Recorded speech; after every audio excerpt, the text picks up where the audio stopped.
Welcome back to Grown Man Sessions. I'm your host, Timothy Rhyme, and it's about to get real. Um, on today's episode, we're going to be talking to an independent hip hop artist from the Bay Area. He goes by the name of Señor Gigio. And today, we're going to be talking about being honest with yourself and about setting boundaries. If those are some things that you struggle with, or those are some things that you feel like you want more information on, or if you just want to hear us talk about how we feel about these topics, then tune in because it's going to get real. Please hit the like and the subscribe button below so that you can stay tuned to what we're doing because we're just trying to change the world one story at a time. So without further ado, let's get this thing going.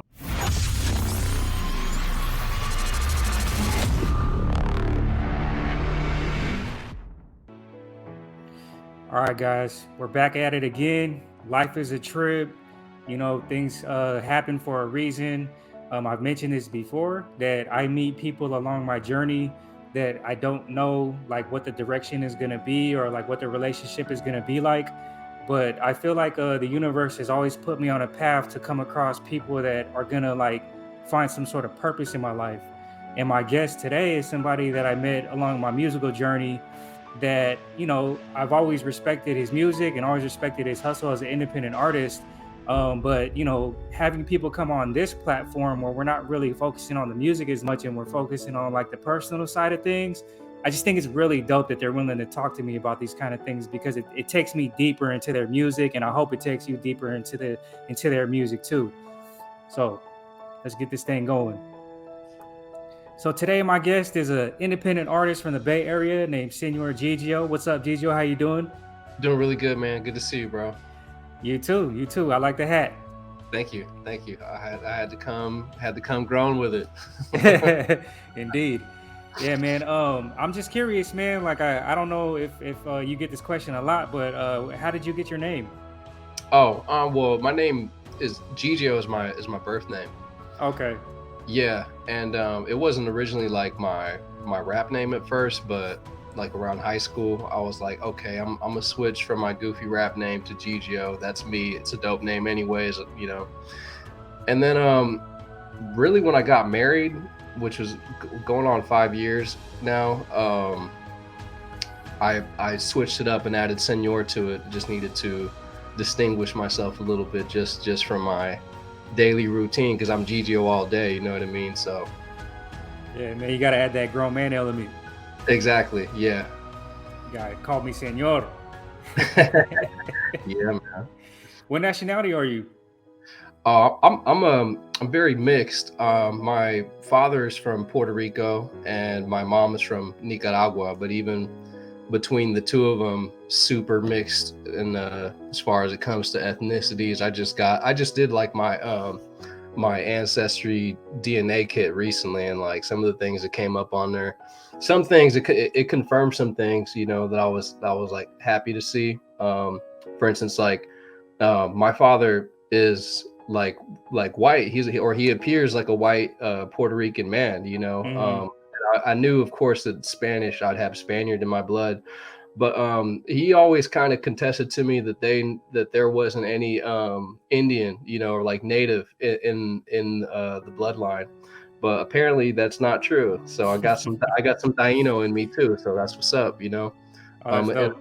yeah, a whole bunch of other things too, which like other things that blew my mind. So Yeah, I think that that DNA test is pretty cool, man, because it's connecting people with like people that they didn't know were their relatives, and it's also giving people more insight on their lineage. yeah. So it's pretty cool to do that because I did the same thing. I did my own test, but then I actually did a test for my daughter because it was like a school project for her to do it, and Mm, by doing that test, I found my little brother. So, wow. yeah, That's bro, like my little brother was adopted out of the family because, like, without getting into the whole story, like my mom couldn't take care of us as kids. So my little brother was adopted out of the family. I always knew I had a little brother, but I never knew who he was. All I knew was his name was Adrian. And so when we did that test, you know how sometimes it'll come up with matches. It'll be like your 10th cousin from like your mom's side and your grandfather's other 10th side, or it'd be somebody real random. But yeah. then like this came up as her uncle. And I was tripping out because it wasn't our last name. Of course, he was adopted, so he had their last name, but it was Adrian. And it didn't dawn on me right away. My wife was like, "Hey, isn't that your brother's name?" And I was like, "Oh, dang." And so yeah, sure enough, bro, like and trip out. Like, check this out. Like, I took a picture of his profile and I sent it to my family, right? And my family was like, "Oh, that's cool, you found him." And my one of my cousins that lives up in Sacramento, she said, "No way." She said, "I've known that kid my whole life." Wow, that's amazing. Right? Yeah, Right? that's special. That's some kind of special connection right there. That he still wasn't too far from the family. Like there still had to be somebody there. Like, no, I got the bloodline watching you over here. That's, Yeah. Yeah, it was always my grandma's wish to keep all the kids in the family, So mhm. she worked her spiritual magic in her own way. But hey, enough of me, man. This isn't about me, man. I'm just grateful that you're able to come on. So yeah, man, we just want to get to know you more and just hear your story, bro. So just where did you grow up? I grew up in Fairfield, California. Okay. Yeah, I was born in San Francisco and pretty much moved to Fairfield at a young age, like around 3, and that's where I grew up. Went to school and everything. I got a good foundation in terms of like I think how I would relate to people growing up there. Like I always was surrounded by different kids. Like I like my neighborhood. It was more or less kind of suburban, but it even still was like very mixed. Like I had like Filipino folk. Like actually, I like lived like at one time like all my neighbors were all Filipino, damn near. you know, but no, still like, and then even going into school, like I don't know. That might be part of like maybe me too. Could just be how I was. But I always had like a multitude of friends, black, white, Latino, Asian, and then into different things too. Like it wasn't just like the one kind of crowd. So yeah, so I think I got a lot of you know foundation like that. That's cool, man. I think Northern California is really good about that diversity, man, and not having like neighborhoods segregated. I moved Hmm. I moved down to LA like 2012, and I've been in Northern California my whole life, and it's kind of odd. Like when I came out here, it was odd to see how segregated certain parts of LA were.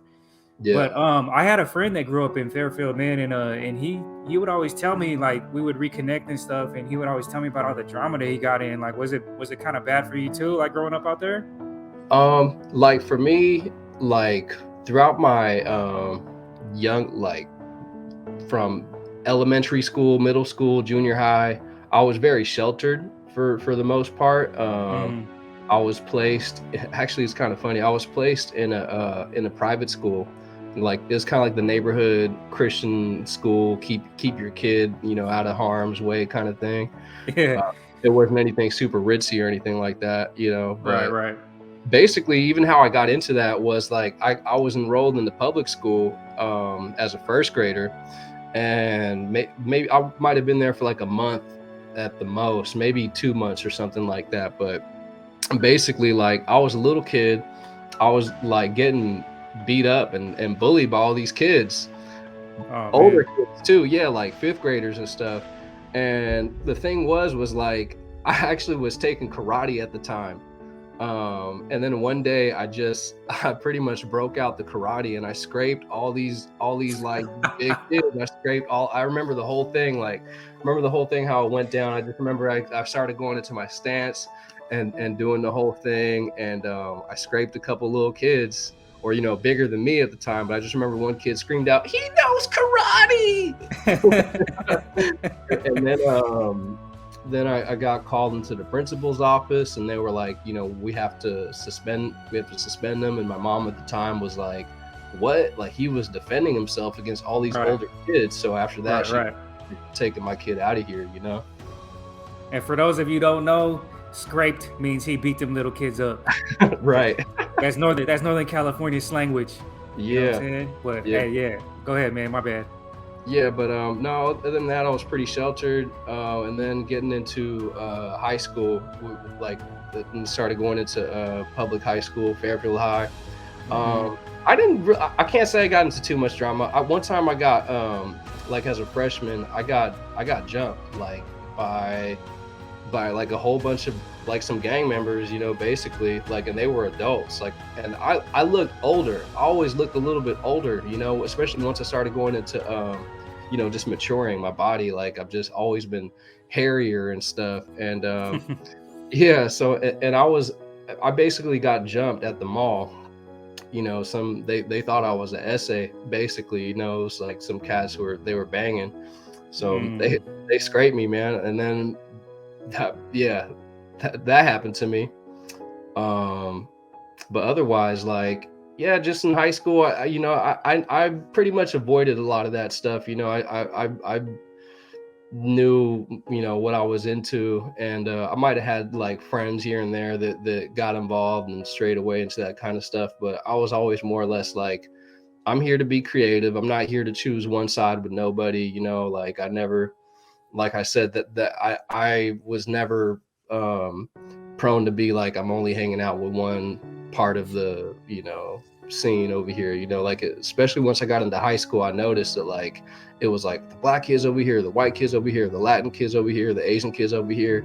And just from the jump, I was like, that's not going to work for me, because I like everybody. So I would be bouncing around the whole time. So I never got. In anything like that. It's funny you say that, man, because I was talking with my wife about that because my daughter just got into high school, and we were talking about our own high school experience. And I used to tell my wife all the time, like, man, like, I remember hanging out with like the Mexican kids or whatever in high school because they had like their own little table that they hung out at. But all I would do is I would go drop off my bag at that table, and then I would go bounce around. I would go say what's up to my black friends. I'll go say what's up to the jock friends. I'll go say what's up to my Filipino friends.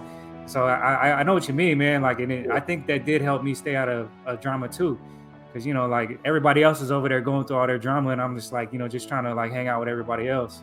Yeah, basically, that's exactly it right there. Like, I'm not interested in that. What I'm interested in is all the fun stuff that we can do on the I just always wanted to like chase girls, man, and like all the guys that were like fighting and stuff. Like I was like, that doesn't look like I'm gonna get girls doing that. Right, right. That's true. Yeah. So what do you think were some of the challenges that you faced like as you got out of high school and maybe started getting into your adulthood, man? Like what do you think were some things that you started like realizing that were more difficult for you?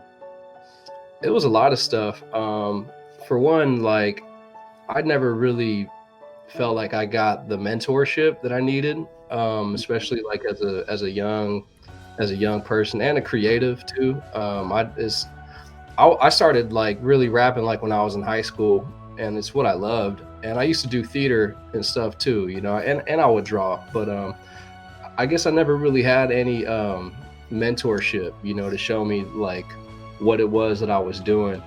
And more or less, I always was kind of being forced the story of like, yeah, that's cool that you do that, but really you need to, you know, find something to do and go to college and all of that, and kind of do, or get a good job, and work your way up the The ladder. ladder. Hmm. Yeah, just that whole thing, man. And So do I you don't think know. your parents were supportive of your creativity in that sense, or do you think that they like didn't No, really take it seriously?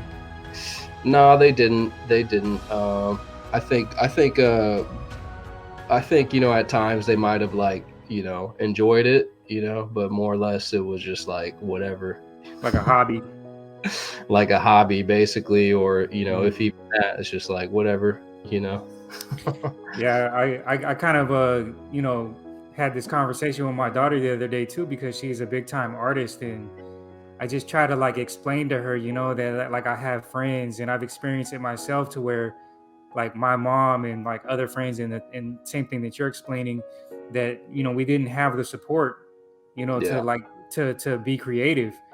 Like you said, it was more like a hobby, and I try to tell my daughter because I fully try to empower her Like Mhm. I'm trying to start a clothing line for her. Like I'm trying to, encourage her to take more classes. Like I'm really trying to push her in that direction. That's But amazing.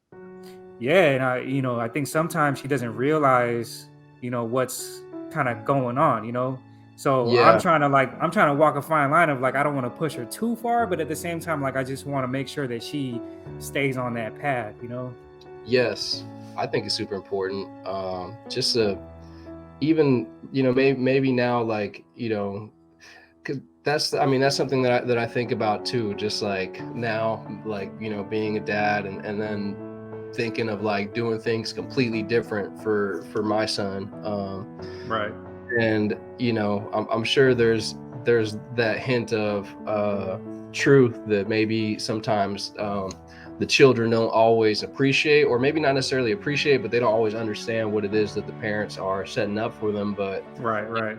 kind of hope that they're that they'll understand later, and they'll appreciate it later, you know Yeah, I think so. I mean, I think my daughter gets it. I just don't think that, she's fully understanding it yet, but, she does have that freedom to, just be an artist, man. And I think it's just kind of different now too, because in today's like day and age, like even the adults are seeing how lucrative, maybe a YouTube channel could be, or, just like your own independent artistry could be, like you can make your own merch, you can make your own brand. Like it could be something that you could be really successful with. Like back in the day, like we didn't have tools like Printful that you could set up drop shipping. yeah.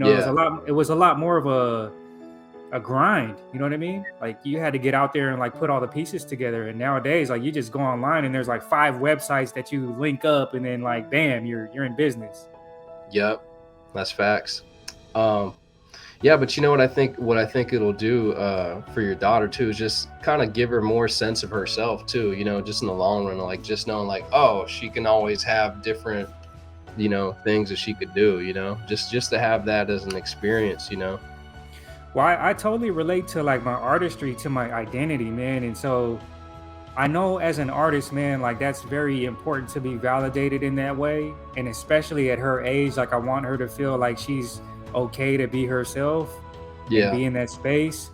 Like how do you feel about that, bro? Do you feel like, like if you had that at a younger age, like you feel like you'd be a little bit more empowered? Yeah, definitely. Definitely, that's a huge one for sure. I mean, I kind of what I kind of feel like is a lot of parents, and I think this is kind of the case with my parents too, but even just what I've Mm, seen with other people, and the relationship they have with their parents or even their grandparents, it's kind of like the parents, maybe they mean well, or maybe they don't, but it's more it's more or less like the parents want the kids to be, their subjects, or they want the kids to be, they want the kids to have all their grief, and or whatever it is, it's like they want them to be like little worker bees or something for them, like to carry out whatever their agenda is. And mm-hmm. unfortunate, that a lot of people would take their children for granted like that, or take another human life for granted like that, to think like, well, let me just subject them to my, whatever it is, you know what I mean? Mm-hmm. So that's kind of been, I think, part of it with me too. So I don't know if it would. I'm sure that the fact that I'm more creatively inclined, it makes it more of like a like this is even more of a wild energy to try and like control. You know what I mean? Yeah. So I don't think that made it easier for whatever they were trying to get across. You know what I mean? Yeah, it's hard, man. It's hard to know, like, what the reasons are sometimes. And I feel like as artists, I mean, we tend to be pretty much like emotional beings, really in tune with that side of ourselves.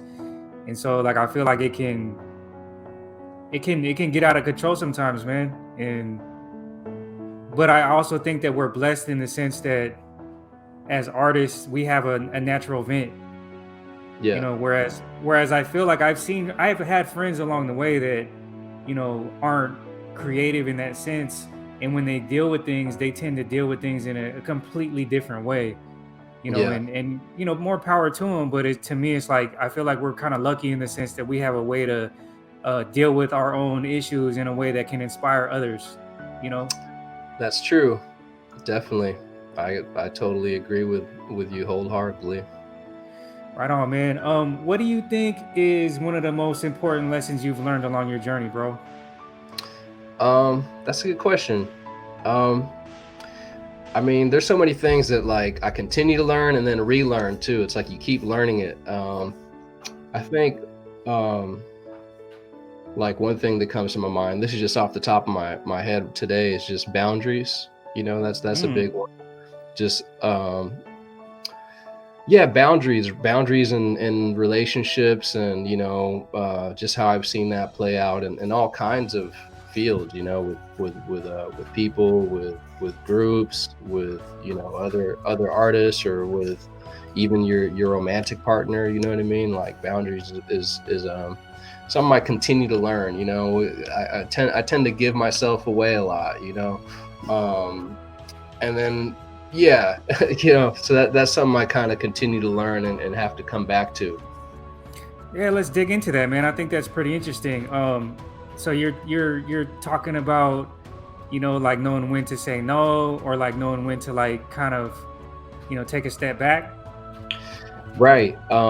Yeah, it's like it's all those things, and then really just being honest with yourself, like Mm, being honest about what you're like, what you want, what you desire, what you're comfortable with, or if something doesn't jive with you, just to be honest with that. It hasn't been like always easy for me to figure that out. You know what I mean? right, Um, right.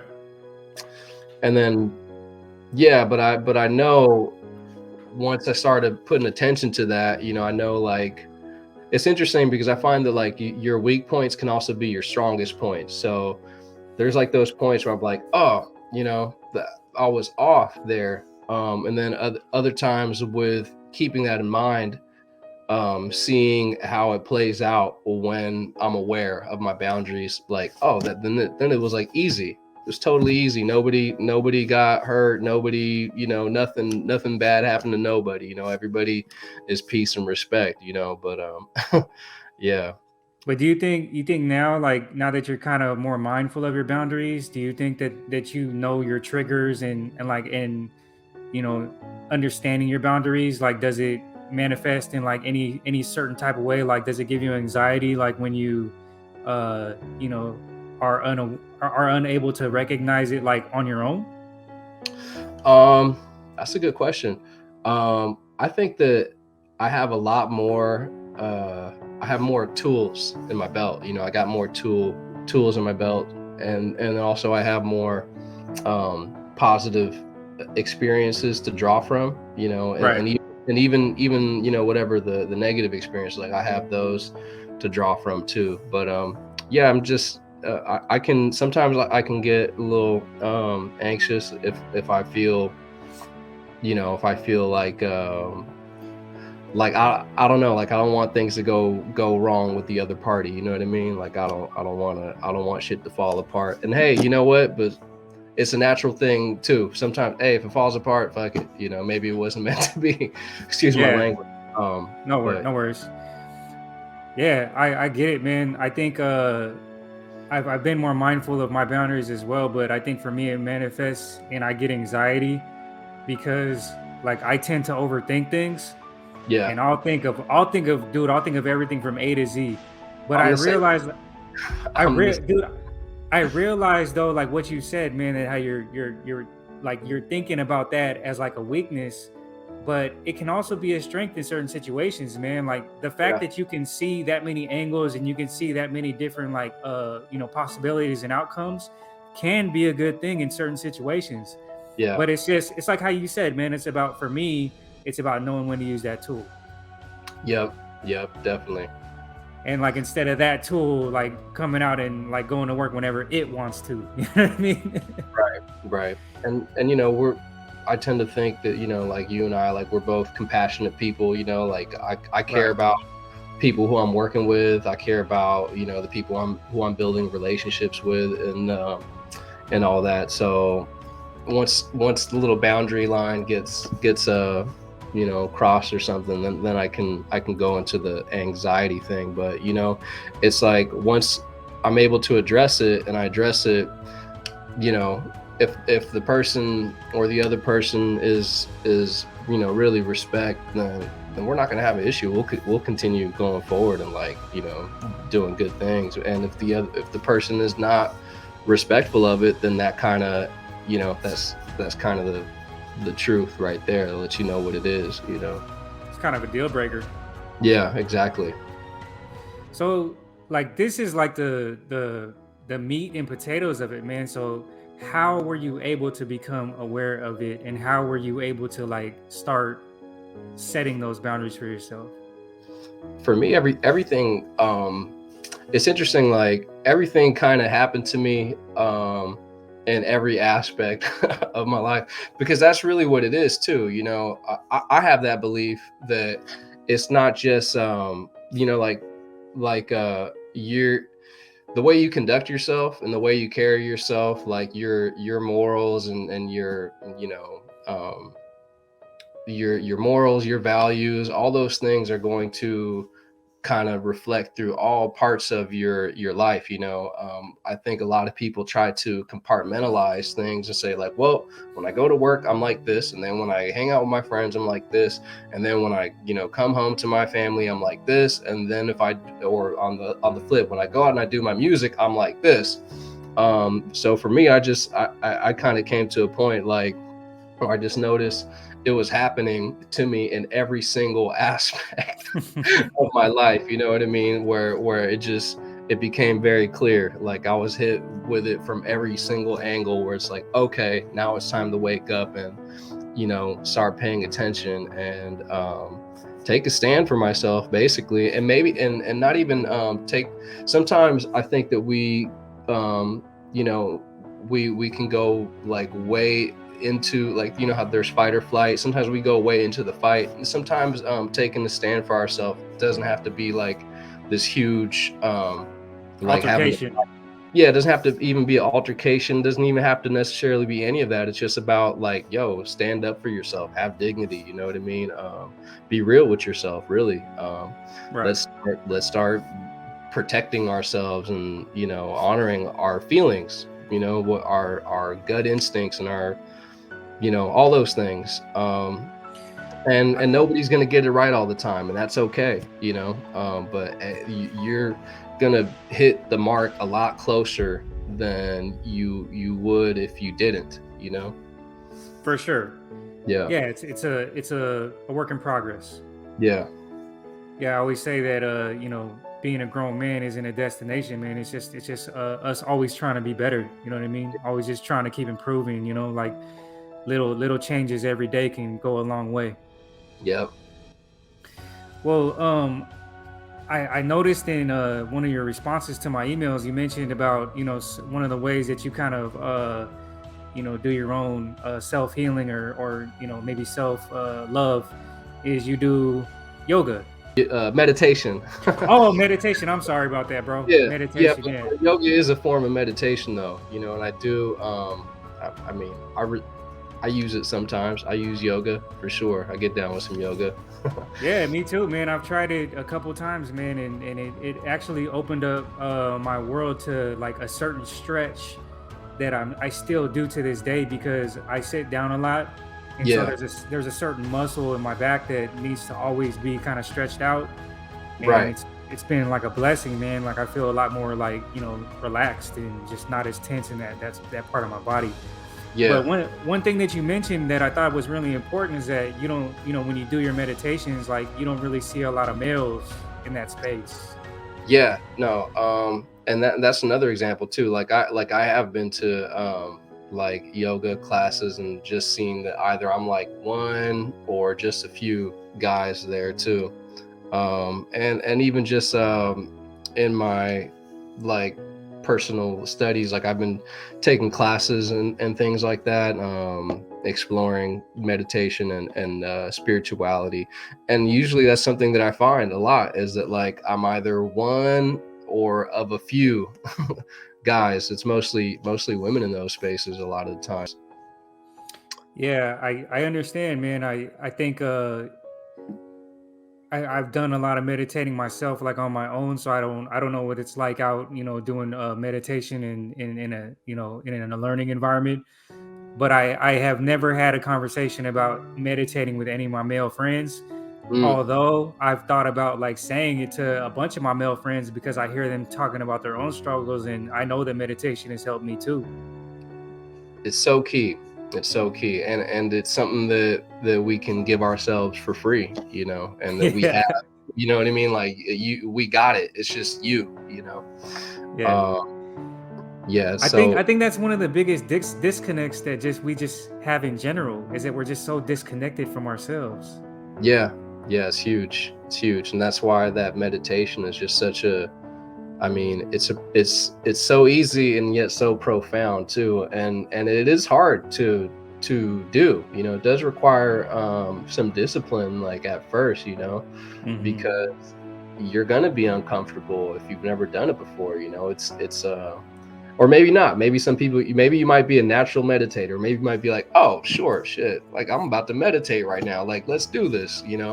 But yeah, I know it was kind of awkward for me at first. Hmm. So it does require some discipline, for sure. Yeah, I had a conversation with this guy from Montana on one of my episodes. His name is Scott Rowley, and he told me a story about when he was told, to write down, five of the people that he spends the most time with, and he wrote down five people, and he showed it to his mentor, and his mentor said, "No, the one person that you spend the most time with isn't on that list." He's like, "Go back and write it Mm, again." wow. And yeah, and it was a trip because I had the same reaction you just did, because it kind of like a little light bulb went off.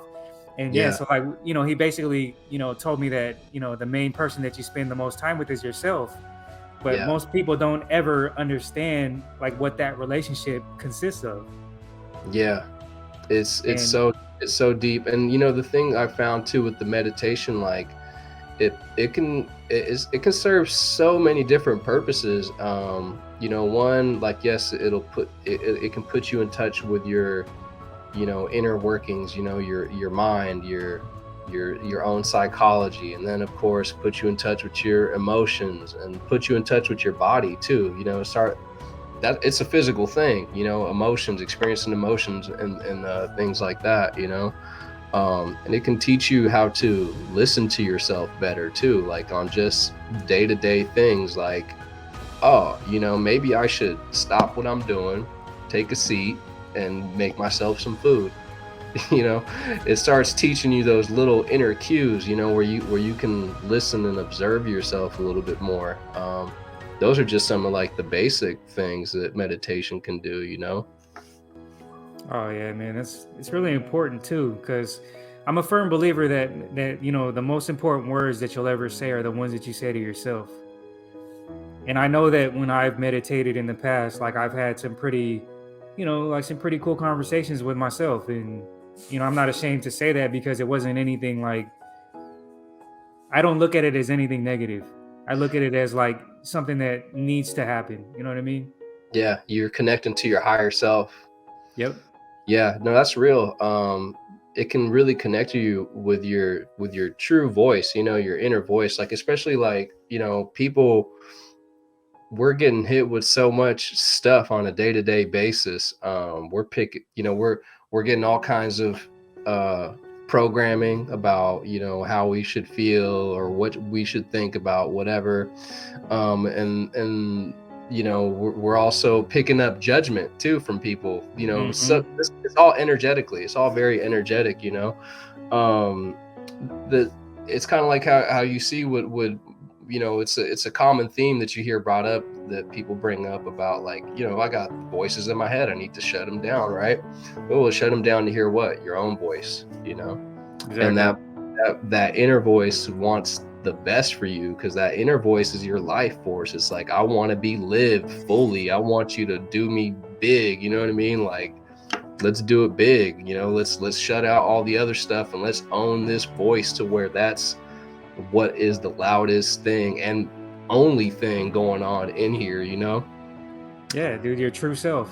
Yeah. Yeah, I think uh, knowledge of self is something that should be taught, in schools and in general, because we don't have those tools usually unless we go seek them out.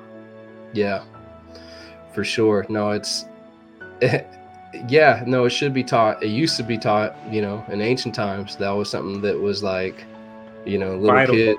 Yeah, vital. Then you're set up to do whatever you got to do afterward, basically. But yeah, I mean, that I think there's a lot of reasons for that. I think it's been some conditioning, and then also I think that there's been like a collective kind of memory loss about that too. But I do see us getting it back, and I also think that that's part of the beauty of it too. Like, oh, remembering. Like like that's a beautiful thing to remember versus forgetting. So Right, right. Well, hey, man, I'm glad that I found a kindred spirit in that sense, man, and I feel like if we can hopefully plant that seed in a couple more minds, man, it might do that ripple effect and turn the dropping a pebble in a pond and turn it into a tsunami. yes, I'm with it. And it's happening for sure. Like, it's happening right here with just you and me. I feel it. Exactly, bro. Yeah, man. Before we go, man, I wanted to ask you, how your music's going, like, because I know you've been you're a new dad, and so I'm sure that comes with challenges, man. But how's the music going? It's been going really good. I feel like,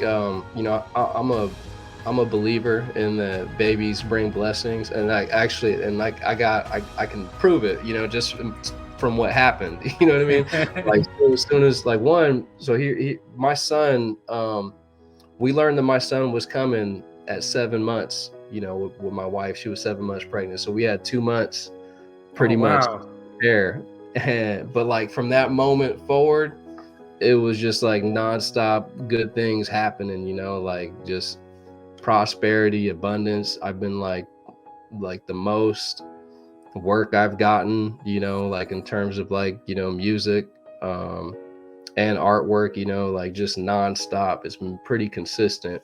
But in terms of like creating, it's definitely kind of put me in a place where I'm like, have to be more firm about, this is my job, right? This is my work. So now I kind of treat it more like, okay, boom, I'm doing this much time, to do my thing, to do what I got to do.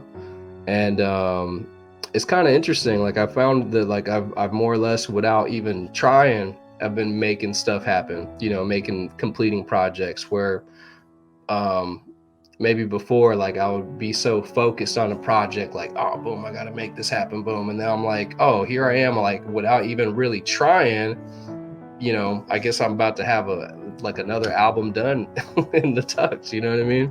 So Do you think that's a reflection of you being more in tune with yourself? yeah, I do think so. Mm-hmm. I really do think so. And he's actually a lot of fun to have around, when it comes to writing and music. That's like one of the things that will soothe him. So if he's around the music and me rapping or singing, like, it's a good space. So I can get stuff done. I can be dad, and I can, be a songwriter at the same time. So he can be my little audience. Oh, he's gonna be your number one fan, bro. Yeah, yeah. Hey, where can people check out your music or your art? Yeah, you can check out my website, www.senorgigio.guru. I'm easy to reach and contact. I'm at Senor Gigio on Instagram, on Twitter. You can look up Senor Gigio on Facebook, and I definitely recommend everybody go check out the YouTube channel. I'll drop your links in the description below too. Oh, cool. Yeah. So I always ask guests before we wrap up, man. Is there any advice that you would give to like any young man out there that might be struggling, that might have stumbled upon this video? Yeah, my advice to the young guys out there is, well, I have a lot I would like to say, but mainly I want to say, like, be honest with yourself. Like that's where it starts. Like, listen to your feelings. What are your feelings telling you? And then go from there. If you need to seek help, get some help. Um, and really, it's like, I just think at the end of the day, it's just so crucial for people, and young guys, to do what makes them happy, really.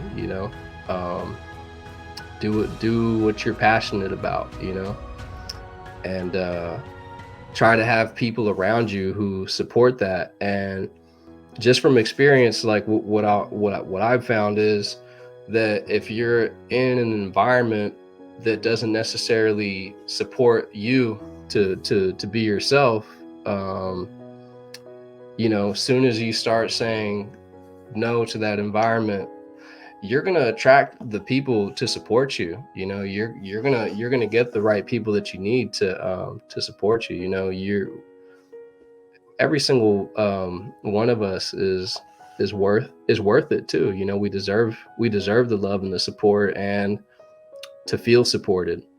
So yeah, so that's what I have to pass on today. Right on, man. We'll definitely have to follow up on another episode, man. But I appreciate all the information, all the gems.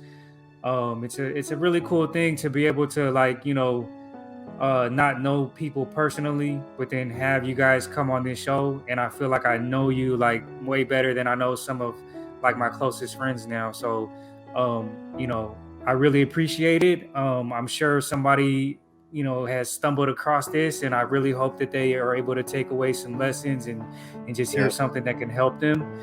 And yeah, man, I always end this by saying that one person could change the world, but that it's one person at a time, and that one person is you. If you Yes. guys have gotten anything from this episode, please hit the like and the subscribe button. Consider hitting us up on Patreon, and yeah, man, and just leave us a comment. Whether you dug it, whether you want to hear other things in the future.